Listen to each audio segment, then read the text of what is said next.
est net. Et en même temps, au niveau du MFDC, je pense que, bon, je pense que pour régler le problème aujourd'hui de la Casamance, c'est clair que l'État ne peut pas aussi exclure des gens. Il faut rapidement, monsieur Van, monsieur Ba, la situation qui se passe en Égypte, aujourd'hui, on a l'impression, on a comme l'impression qu'on assiste à deux Égyptes maintenant. D'une part, les pro-Morsi et de l'autre, ses détracteurs. Et chacun, il va avec ses slogans, bien sûr. Alors, peut-on assimiler ce qui se passe en Égypte à une fin de l'islamisme politique? Non, pas du tout. Je pense justement qu'il y a d'un côté les indépendantistes égyptiens, les indépendantistes égyptiens, et de l'autre côté, il y a les suppôts de l'Occident. Et je pense que c'est une société qui est en train de se battre parce que, vous savez, loin de tout ce que j'ai entendu jusque-là sur la question, M. Morsi, le président de l'Égypte, a pris des positions qui sont des positions, on va dire, très fermes, qui sont des positions géopolitiques et géostratégiques très intéressantes, que les autres aussi peuvent lire parce qu'ils ne font que ça, et qui n'allaient pas dans les intérêts de l'Occident. D'abord, il s'est rapproché du Hamas et du peuple, il a affirmé son soutien au peuple palestinien. Ensuite, il s'est rapproché des BRICS, donc d'un point de vue géopolitique, c'est assez intéressant. Et ensuite, il s'est rapproché de la Syrie et de l'Iran, l'Iran aujourd'hui, qui est le premier, on va dire, ennemi de l'Arabie Saoudite, ce qui fait que l'Arabie Saoudite justement a cessé de son programme d'aide, d'assistance à l'Égypte, qui devrait permettre à M. Morsi de régler les questions sociopolitiques et les questions sociales, justement, que le pain, l'électricité, l'eau, tout ça, parce que pour ce programme-là, il avait l'aide du Qatar et de l'Arabie Saoudite.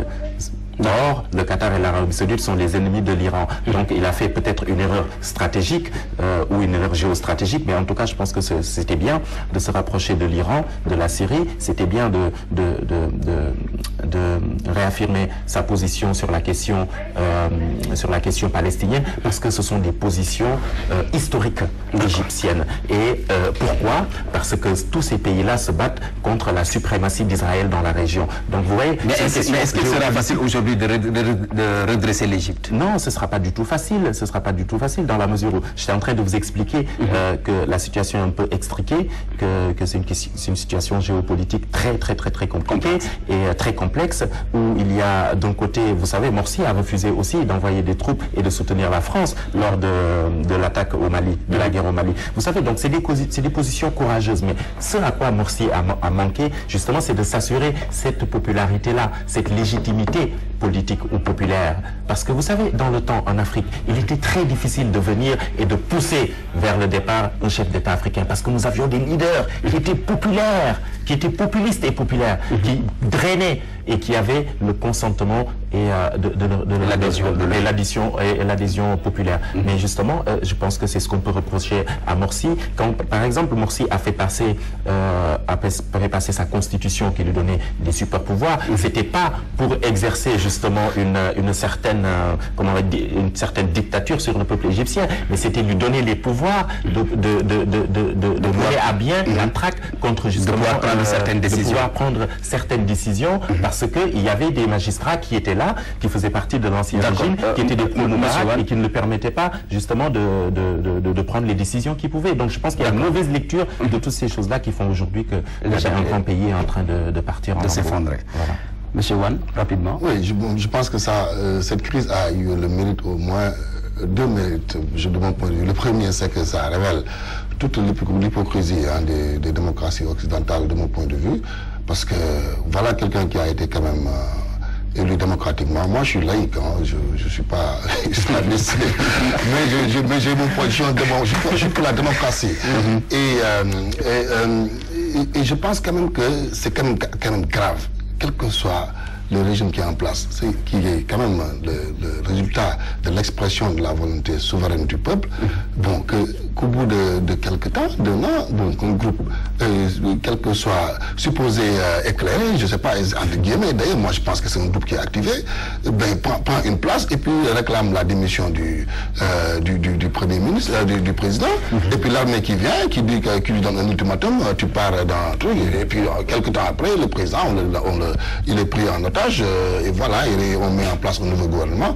Mais il n'y a pas une dénonciation claire et nette de cela. Les gens disent que parce que c'est des islamistes, les frères, c'est des islamistes, voilà, ils n'ont pas droit à la démocratie. Eh bien, c'est quoi ça? C'est quelle logique? Moi, je ne comprends pas. Je ne comprends pas. Je suis un peu les chaînes françaises, les débats sur les chaînes françaises, même aux États-Unis, c'est assez mitigé.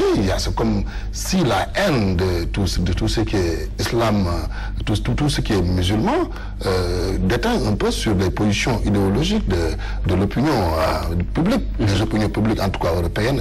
Et je pense que ça, c'est scandaleux. Il faut le dénoncer. La deuxième réflexion que je voulais faire sur cette question précise, c'est que tout le monde également est fragile parce qu'il y aura une jurisprudence morcée, parce qu'aujourd'hui, imaginez, rendez-vous compte, le président Macky Sall, il est élu pour 5 ans.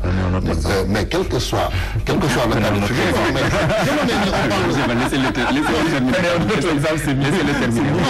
on parle de façon libre, on essaie d'analyser.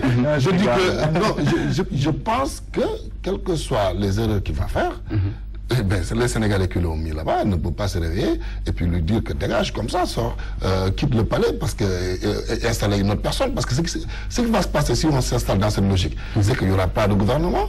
Il n'y aura pas de gouvernement. On a violé quelque part. Et après, on s'installe dans ce que les penseurs politiques appellent l'état de nature. C'est l'état d'anarchie totale. Ce qui s'est passé au Mali, ailleurs où il n'y a pas d'état.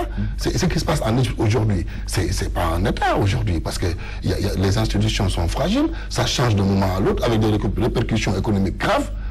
Et donc, finalement, c'est la rue qui dirige. Mais c'est la rue qui dirige, c'est pas bon. Il faut que force reste au peuple souverain qui met en place un gouvernement et puis qui lui délègue des pouvoirs.